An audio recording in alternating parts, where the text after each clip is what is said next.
सभी को मेरा नमस्कार। अष्टावक्र महागीता में अष्टदश प्रकरण विराट आख्यान। तो 18वें प्रकरण में जो महर्षि अष्टावक्र हैं वह पूरी तरह से अपने शिष्य को आत्मज्ञान का पूरा ज्ञान दे देना चाह रहे हैं।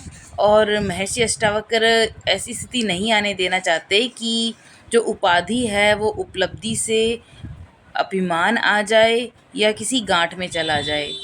यानी जो भी उन्होंने अपने शिष्य को आत्मज्ञान दिया है, जो पूरी तरह से उन्होंने अपने ज्ञान को उड़ेल दिया है अपने शिष्य में, उसकी उपलब्धि से उनमें कोई अहंकार नहीं आ जाए। इसलिए वे बार बार उसे खाली कर देने को कह रहे हैं कि अपने जो भी ज्ञान दिया है उन्होंने, उस ज्ञान को पूरी तरह से वे रीत दें, खाली कर दें, और अब जो परिष्कृत ज्ञान है उसमें भरा जाएगा।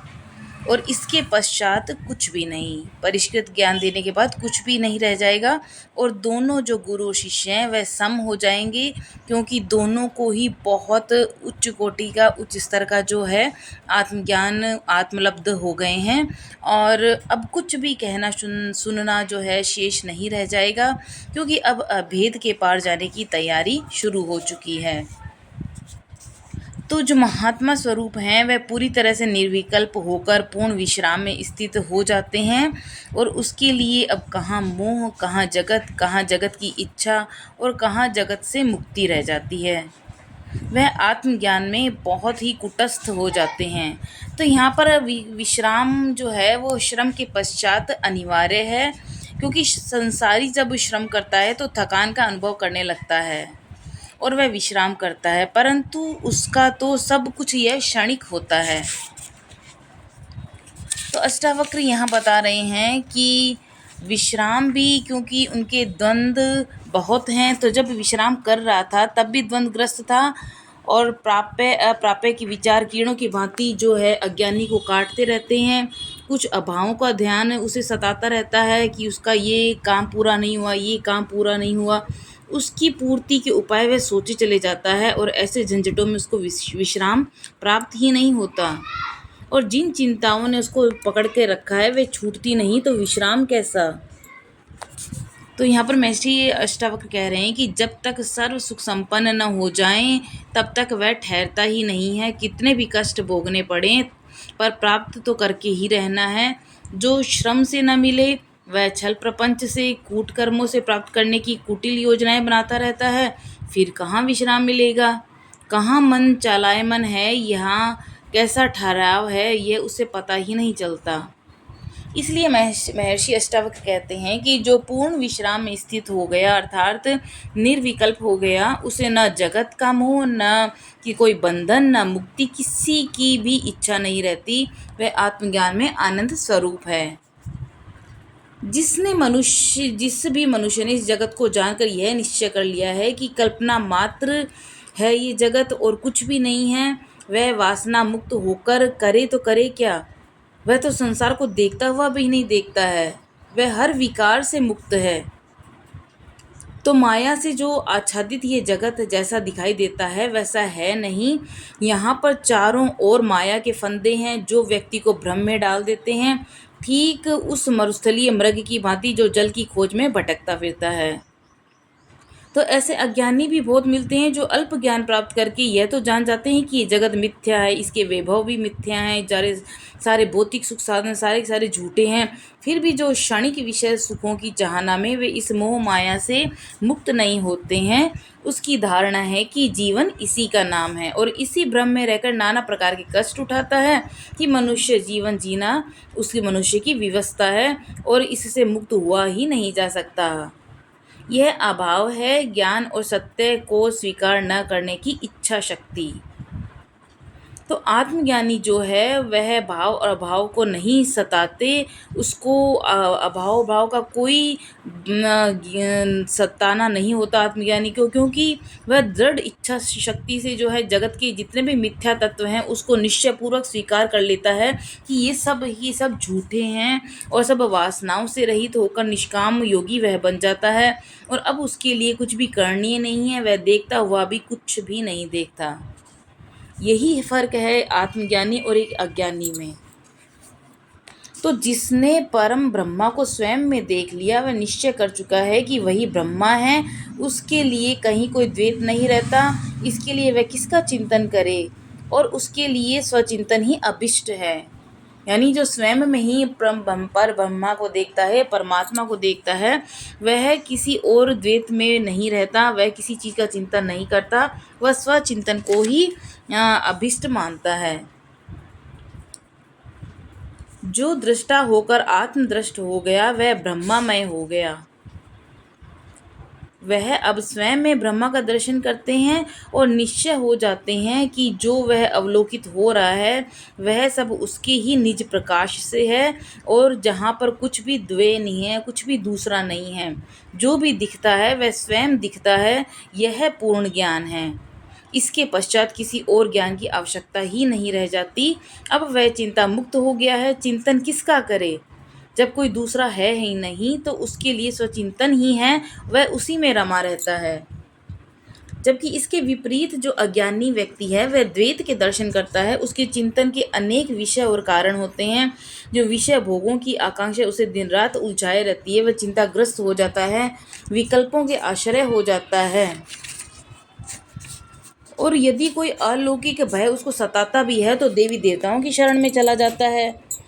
यहाँ पर उसको उसके लिए जो 36 करोड़ के विकल्प हैं, माता भवानी, जो भी जिन जिन भगवान को वह मानता है, जिनको भी अपना आराध्य मानता है, वह उन सभी की कृपा का आकांक्षी होकर चिंतन करने लगता है। तो बिना इच्छा के ये चिंतन भी नहीं करता, वह उसमें भी चिंता करने के लिए, यानी देवताओं का भी वह स्मरण करेगा तो उसमें भी कोई ना कोई इच्छा ही रखेगा कि वे उसे भवसागर से पार कर देंगे। महर्षि कह रहे हैं कि जो ब्रह्मा को जानकर ब्रह्म स्वरूप हो गया वह सभी चिंतनों से मुक्त हो गया, क्योंकि वह उसके अंदर ही पर ब्रह्मा है, वह स्वयं ही पर ब्रह्मा है।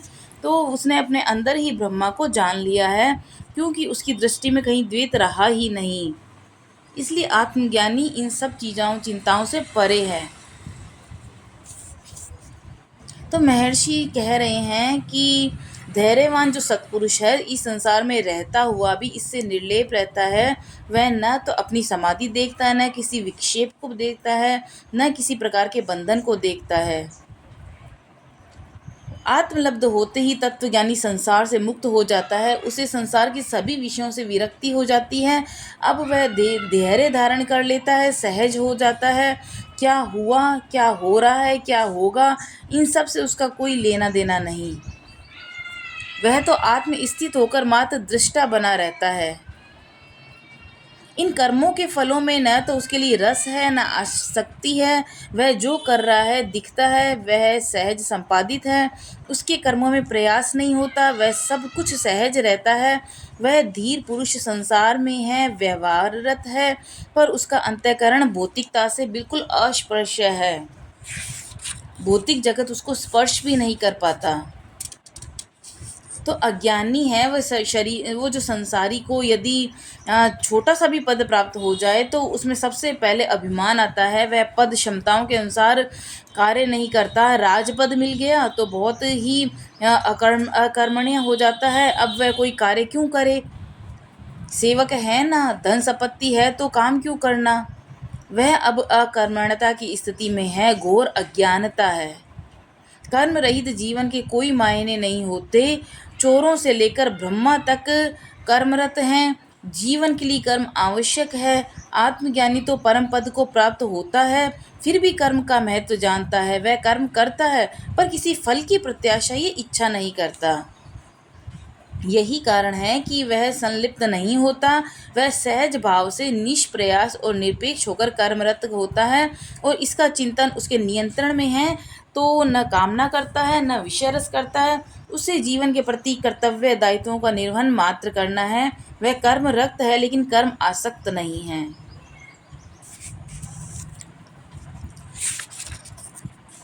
तो महर्षि अष्टावक्र बता रहे हैं कि विषय रहित, आश्रय रहित, स्वच्छंद, सभी बंधनों से पूरी तरह से जो मुक्त हो चुका है, आत्मज्ञानी संसार रूपी वायु में जो है सूखे पत्ते की तरह व्यवहार करता है, अर्थात अपने आप को हवा के आश्रय में छोड़ देता है। इस सूत्र में भी प्रयासरत कर्म की व्याख्या की गई है। तो महर्षि जो अष्टावक्र बता रहे हैं कि प्रयास रहित कर्म क्या है। जो आत्मलब्ध हो गया है उसके लिए सब कुछ सहज हो जाता है, जैसे स्वचालित यंत्र सारे कार्य करते हैं बिना किसी अतिरिक्त प्रयास के, पूर्व निर्धारित समयबद्ध सहज रूप से। ये सहजता इसलिए है कि उसे किसी प्रकार की फल की इच्छा नहीं, किसी प्रकार की आसक्ति नहीं। वह पूर्ण रूप से मुक्त है, सभी विषयों को विस्मृत कर चुका है। उसे किसी प्रकार के आश्रय की चाह नहीं है। वह सभी बंधनों से मुक्त है और उस सूखे पत्ते की तरह है जो हवा के झोंके से इधर उधर उड़ता रहता है, तथा अपनी इस स्थिति पे उसको ना तो बहुत ज़्यादा हर्ष है, ना बहुत ज़्यादा दुख है, नहीं कुछ भी। वह उसका भाव अभावों से रहित है। वह कोई ना बहुत अति खुशी मना रहा है, ना बहुत ज़्यादा चिंताग्रस्त है, ना दुख में है। तो वह एकदम निर्भाव रूप में रहता है।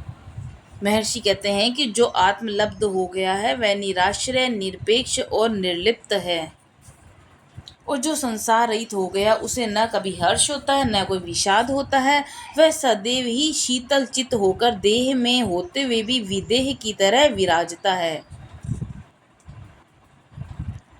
तो जब संकल्प, विकल्प, इच्छा, अनिच्छा ही नहीं है तो परम शांति तो स्वतः ही प्राप्त हो जाएगी।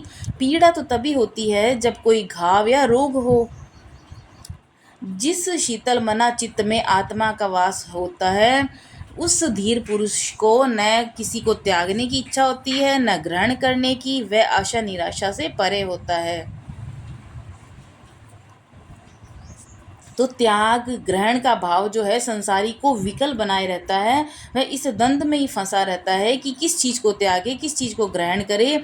उसकी अंतहीन आशाएं उसे प्राय ग्रहण करने की प्रवृत्ति में डुबोती हैं, पर सब कुछ ग्रहणीय है भी नहीं है, कुछ छोड़ना भी नहीं चाहता। इस द्वंद में उसकी स्थिति जो है सांप छछूंदर जैसी हो जाती है।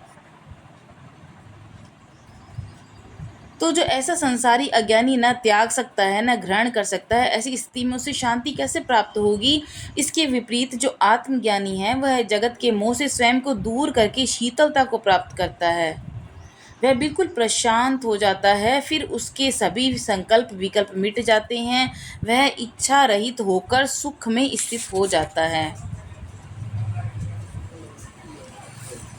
तो जिसने सहज रूप से अपने चित्त को शांत कर लिया वह किसी भी प्रकार के आडंबर से रहित, मान अपमान से बिल्कुल परे हो जाता है। जो कुछ भी किया इस शरीर ने किया, मैं तो शुद्ध चैतन्य स्वरूप हूँ, कुछ भी नहीं करता हूँ। जिसने इस प्रकार का चिंतन कर लिया वह करते हुए भी कुछ नहीं करता है।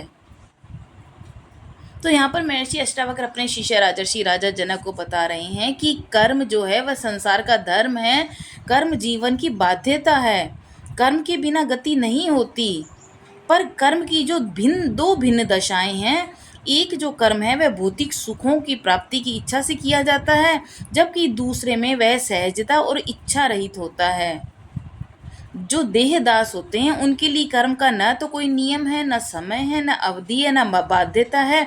इसके इतर जो आत्मज्ञानी होता है वह कर्म तो करता है लेकिन सहज रहता है, इसमें आसक्त नहीं होता, किसी प्रकार की कोई फल या इच्छा वह नहीं करता। वह प्राकृत कर्मी हो जाता है। समय, नियम, अवधि और जो बाह्यता है उसके कर्म में निहित होती है। वह न कार्य करने होने पर हर्षित होता है, और अगर कार्य पूरा नहीं होता है तो भी वह दुखी नहीं होता। उसके लिए सभी स्थितियां समान हैं। प्रारब्ध से जो भी उसको प्राप्त हुआ उसको वह उसमें ही विश्वास करता है, उसी में उसकी तृप्ति है।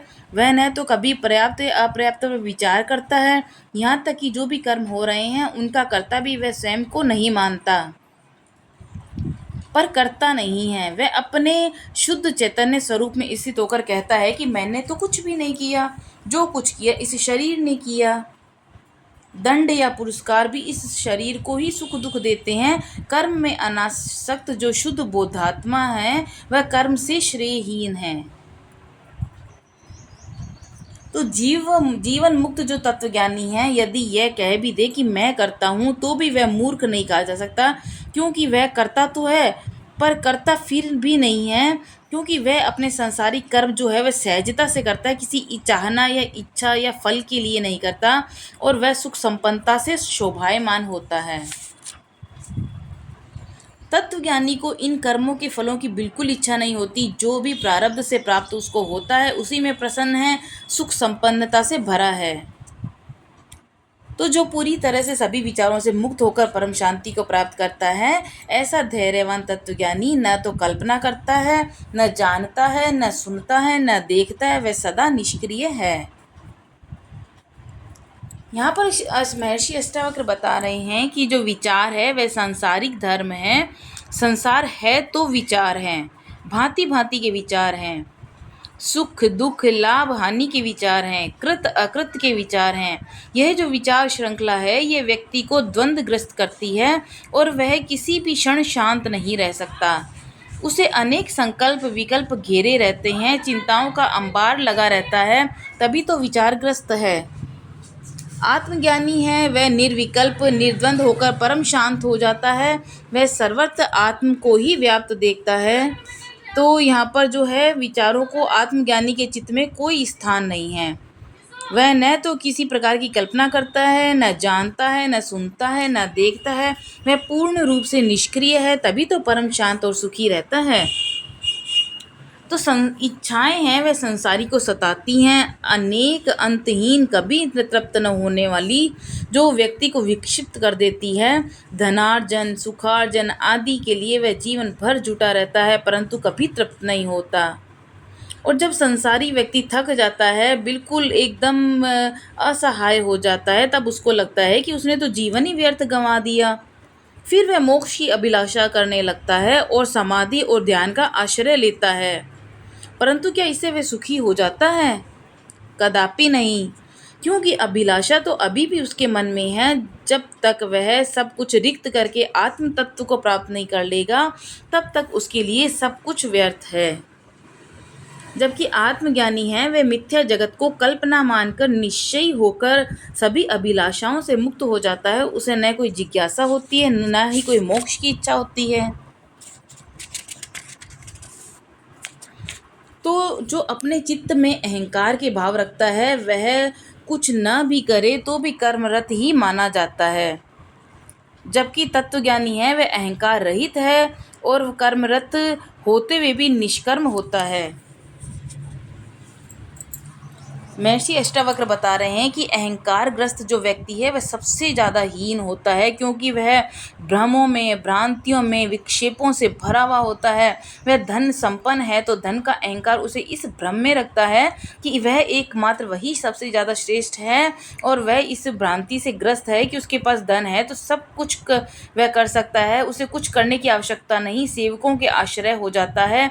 स्वयं को कर्म मुक्त दिखाने के पीछे उसका अहंकार होता है, और वह कुछ भी न करे तो भी वह सुखी और संपन्न है, पर वास्तव में कर्मों में ऐसा जकड़ा रहता है जैसे जाल में मकड़ी जकड़ी रहती है। अहंकारी मनुष्य कुछ और अधिक प्राप्त करने की योजनाएं, हानि की आशंका के द्वंद्व, सेवकों पर संदेह आदि कर्मों में वह विक्षिप्त सा रहता है। अहंकार उसे शांति और विश्राम से बहुत कोसों दूर रखता है। इसके विपरीत जो तत्वज्ञानी है वह अहंकार रहित होकर कर्म भी करता है, सुखी भी रहता है। तो जो मुक्त चित्त है उसे न तो कोई उद्विग्नता है, न विचलित है, वह न वह संतुष्ट होता है, न वह किसी भी दुख में पड़ता है। वह तो सभी कर्तव्यों से रहित और क्रिया प्रतिक्रिया से परे होता है। आशाओं संदेहों को तिरोहित करके वह शांत चित्त होकर मुक्ति में विराजमान होता है। तो महर्षि अष्टावक्र कह रहे हैं कि जो चित्त है, हमारा मन है, वह सांसारिक व्याधियों की जड़ है। इससे ही तो सारे विकार उत्पन्न होते हैं। ये चित्त है, ये मन है, ये संसारी को द्वंद्वग्रस्त उद्वेलित करता रहता है। नई नई कामनाएं इच्छाओं से व्यक्ति कर्म विकर्म को भूलकर लिप्सा में डूबा रहता है। संतुष्टि उसके लिए दुर्लभ है, तृप्ति उसके लिए सपने की तरह है। लाभ हानि में वह तीव्र प्रतिक्रिया देता है। लाभ हुआ तो वह हर्ष से नाचने लगता है, हानि हो गई तो एकदम वह बिल्कुल पागलों की तरह दुखी हो जाता है।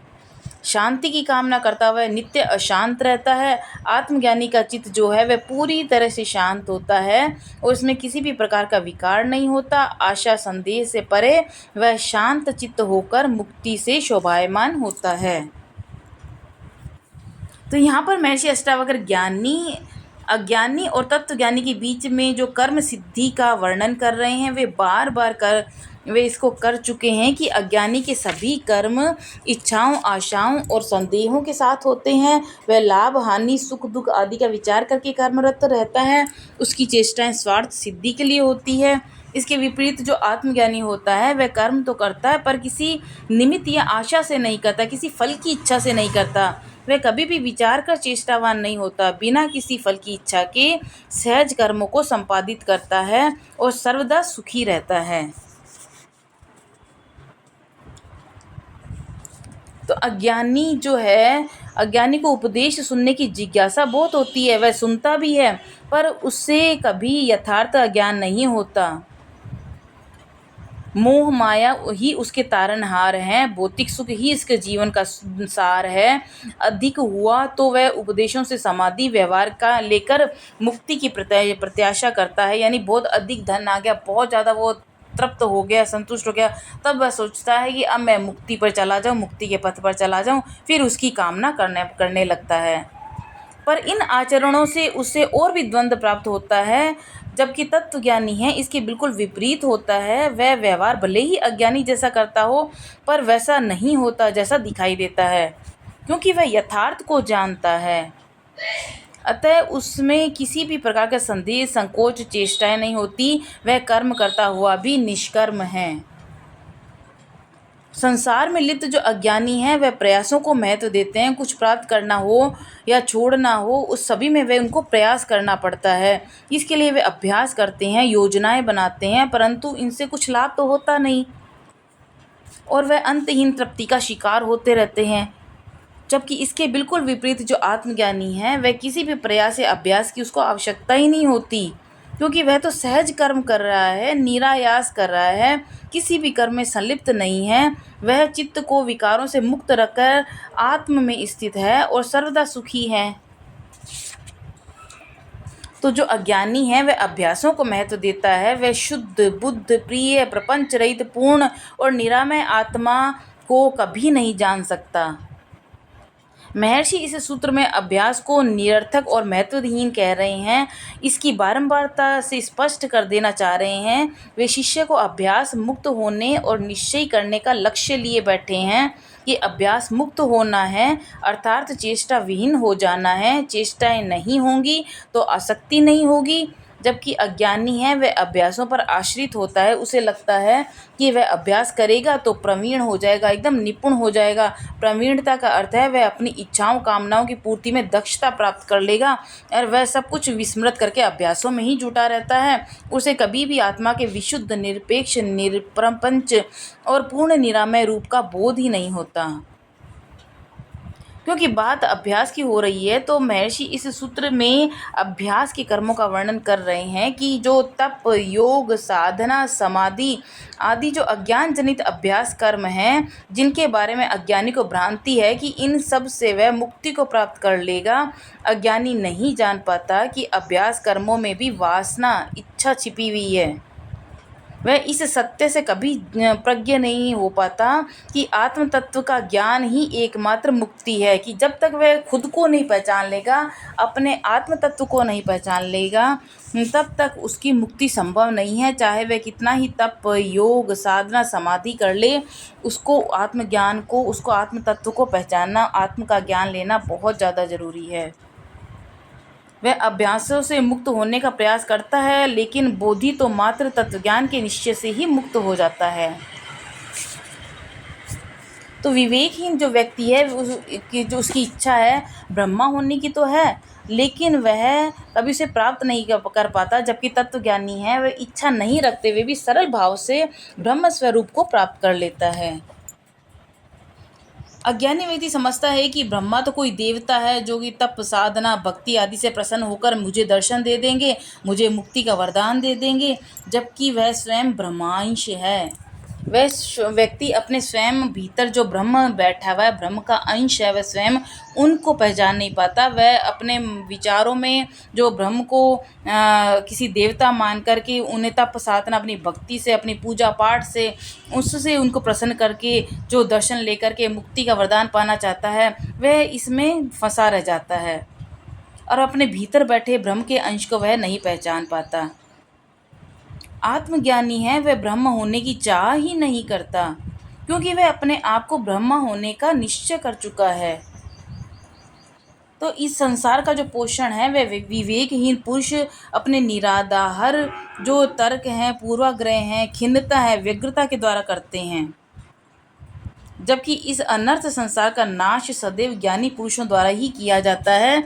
मतलब कि जो संसारलीन अज्ञानी हैं उनके जीवन का संचालन कर्म, फल, प्रयास, उपायों द्वारा होता है।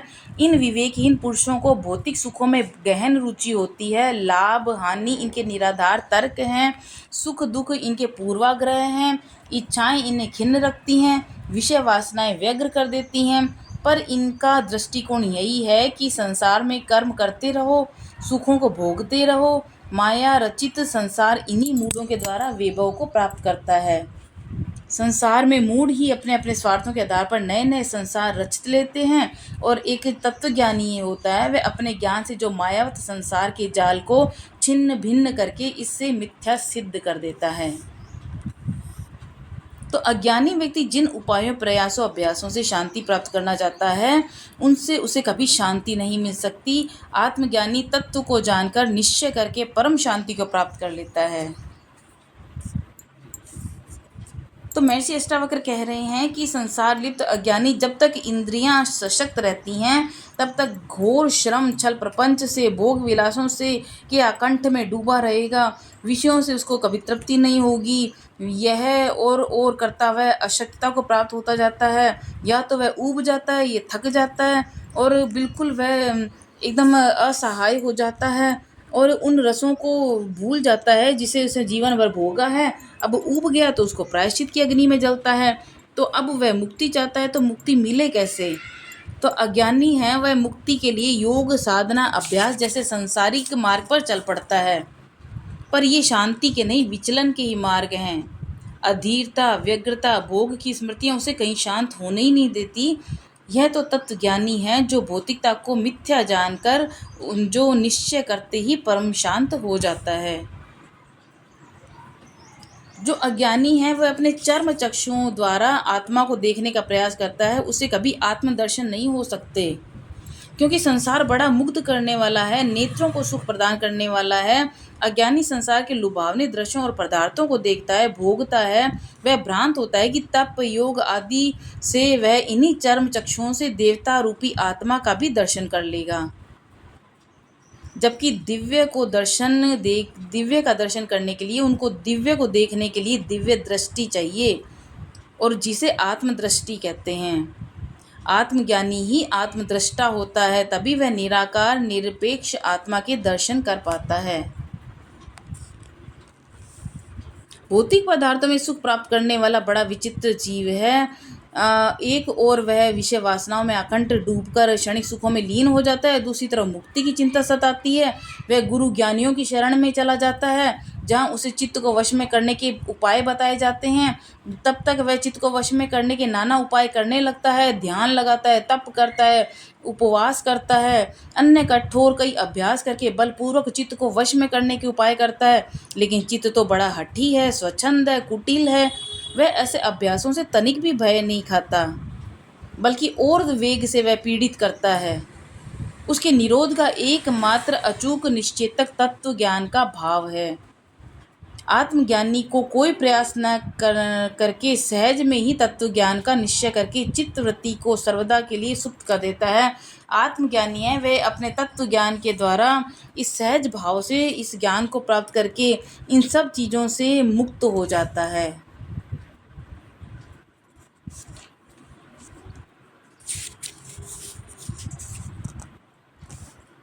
तो जिसने सब कुछ मान लेना ही नहीं होता, मान लिया कि वह एक है, परंतु इस तथ्य को जाना नहीं।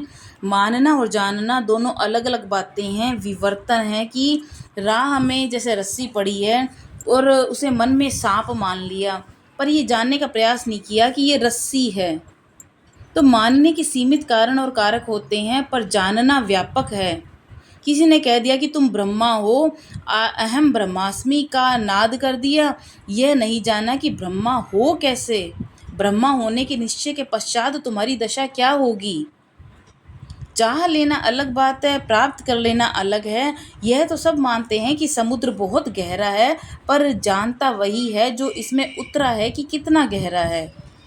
इसलिए मान लेने से ही तृप्त नहीं हो सकते, जानना जरूरी है। अज्ञानी आत्मा के महत्व को मानता अवश्य है, लेकिन जानता नहीं है कि वह भ्रमित है, भ्रांत है। तो मुमुक्षु महर्षि अष्टावक्र बता रहे हैं कि मुमुक्षु वह होता है जो अभी तक आत्मज्ञान से वंचित है। वह अपनी ज्ञान पिपासा को शांत करने के लिए जगह जगह भटकता फिरता है, गुरुओं को, ज्ञानियों की शरण में जाता है, विभिन्न माध्यमों से ज्ञान प्राप्त करता है। वह भ्रमित होता जाता है, क्योंकि सबके अपने मत हैं, सबके अपने विचार हैं, इसलिए मुमुक्षु भ्रमित होता जाता है। सत्य से उसका साक्षात्कार हो ही नहीं पाता। और इसके विपरीत जो आत्मज्ञानी की बुद्धि है वह सदा निरालंब होती है, और आत्मज्ञान होने के बाद उसे किसी ज्ञान से क्या लेना देना। विषय रूपी भेड़िए को देखकर जैसे विवेकहीन पुरुष इस प्रकार साधना आदि की शरण लेते हैं, जैसे जंगल में सिंह को देखकर भयभीत जीव जो है वो गुफाओं में जा छुपते हैं। जब भोगी मनुष्य जब तक इंद्रियां सबल हैं तब तक विषय भोग करता है, फिर शिथिल होने पर उसे डर लगने लगता है कि अब मेरा क्या होगा। क्योंकि इंद्रियां तो दयालु नहीं होती, उन्हें तो रस की लिप्सा होती है। अशक्त होने पर वह लिप्त होना चाहती है। पूर्ति तो व्यक्ति को करनी पड़ती है और स्थिति विकट हो जाती है। व्यक्ति इंद्रियों की इच्छाओं से डरने लगता है, तब वह ध्यान साधना आदि प्रयासों से स्वयं को इंद्रियों से मुक्त होता दिखाने लगता है। परंतु यह भ्रम है, स्वयं और इंद्रियों को भ्रमित करने का प्रयास भर है। बिल्ली को सामने देकर चूहा आंखें बंद कर ले तो क्या वह बच पाता है। भोगी तो विषय रूपी भेड़िए का आहार है, उसे छुपाने का प्रयास व्यर्थ है। तो जो वासना मुक्त है वह सिंह है, उससे विषय रूपी जानवर देखते ही दुम दबाकर भाग जाते हैं।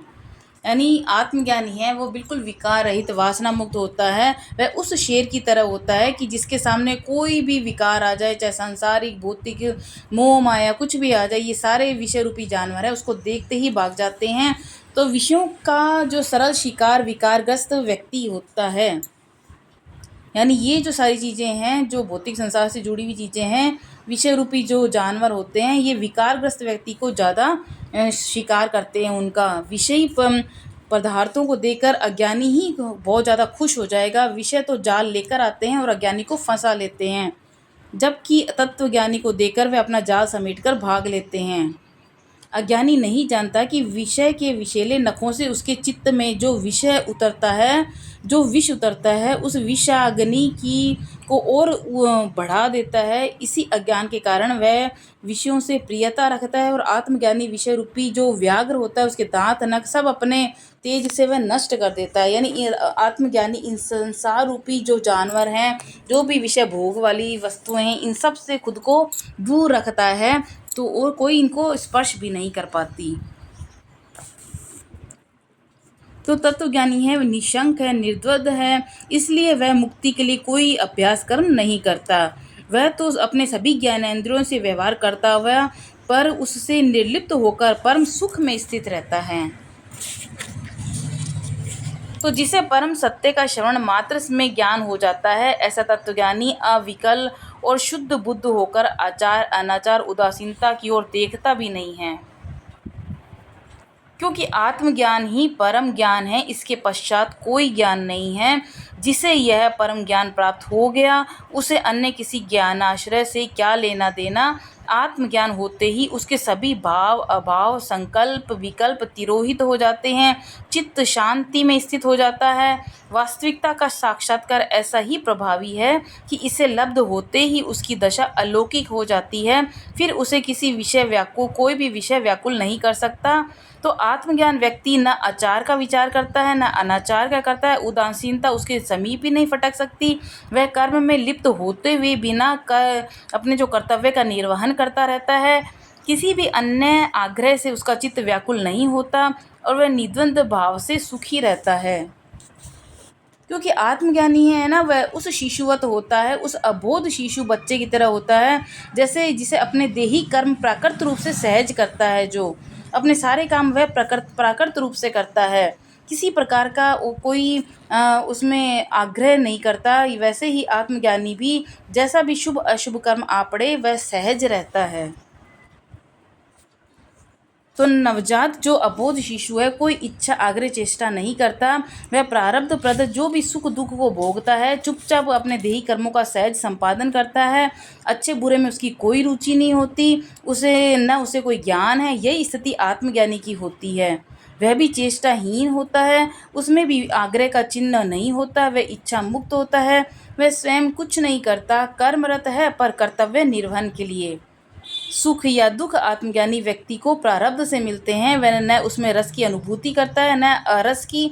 उसकी देह उसका साक्षी स्वरूप है। इसलिए कर्म करना तो विवशता है, पर कर्मों में संलिप्त वह कभी नहीं होता। देह धर्म तो निभाता है पर आत्म स्वतंत्र है। देह कर्मों के फलों से निर्लिप्त है। प्रारब्ध जैसा भी कर्म देता है वह उसे सहज कर देता है। कोई आग्रह नहीं, कोई इच्छा नहीं। तो यह था शेष भाग अष्टावक्र महागीता का। तो 18वां अध्याय का ये शेष भाग बाकी का शेष भाग 18वें अध्याय का कल करेंगे। तो आपको अभी तक ये अध्याय कैसा लगा, आप अपने विचार रख सकते हैं। अगर कोई गलती रही हो तो क्षमा कीजिएगा। कल हम देखेंगे इसका अष्टावक्र महागीता के 18वें अध्याय का बाकी का बचा हुआ अध्याय। तब तक के लिए नमस्कार।